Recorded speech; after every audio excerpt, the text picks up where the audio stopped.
বঙ্গবাজারে আগুন লেগেছে মঙ্গলবার ৪ এপ্রিল ভোরে। সর্বশেষ পাওয়া তথ্য অনুযায়ী ভয়াবহ এই আগুন নেভাতে ফায়ার সার্ভিসের ৫০টি ইউনিট কাজ করছে, তবু নিয়ন্ত্রণে আনা যাচ্ছে না। উল্টো আগুন ছড়িয়ে পড়ছে আশেপাশের মার্কেটেও।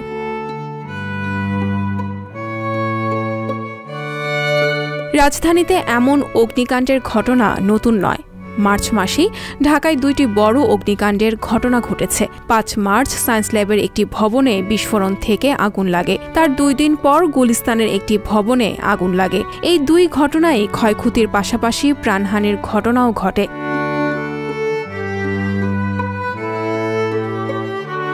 এছাড়া মহাখালীর সাততলা বস্তি, কাপ্তান বাজারের জয়কালী মন্দির সংলগ্ন সুইপার কলোনিতেও আগুন লাগার ঘটনা ঘটে। অগ্নিকাণ্ডের এমন ঘটনা বলতে গেলে লেগেই আছে। রাজধানীর বাইরেও ঘটছে এরকম ঘটনা।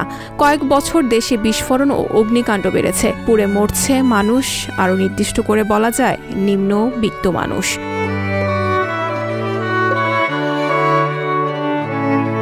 ঢাকার বঙ্গবাজার মূলত শহরের নিম্নবর্গের মানুষের পোশাকের বাজার হিসেবে খ্যাত।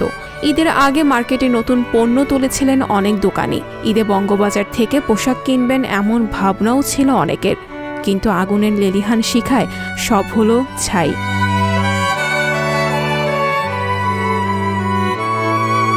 এত অগ্নিকাণ্ড ও প্রাণহানির পরও যথাযথ ব্যবস্থা নেওয়ার ক্ষেত্রে পিছিয়ে সংশ্লিষ্ট কর্তৃপক্ষ। ঘটনার পরপরই তদন্ত কমিটি সহ বেশ তোড়জোড় দেখা যায় সরকারি বিভিন্ন সংস্থার, কিন্তু সেসব উদ্যোগ, তদন্ত প্রতিবেদন আলোর মুখ দেখে খুব কম সময়ে। যাদের উদাসীনতা বা দায়িত্বে অবহেলা অগ্নিকাণ্ডের জন্য দায়ী, তাদের জবাবদিহিতায় আনা যায় না। এতে একের পর এক অগ্নিকাণ্ডেও তাদের টনক নড়ে না, মরে মানুষ, ছাই হয় স্বপ্ন।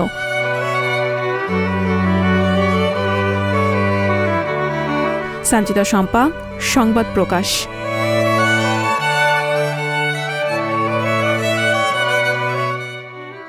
সংবাদ, ফিচার ও অনুষ্ঠানের জন্য ভিজিট করুন সংবাদ প্রকাশের ওয়েবসাইট এবং যুক্ত থাকুন ফেসবুক পেজ ও ইউটিউব চ্যানেলের সঙ্গে।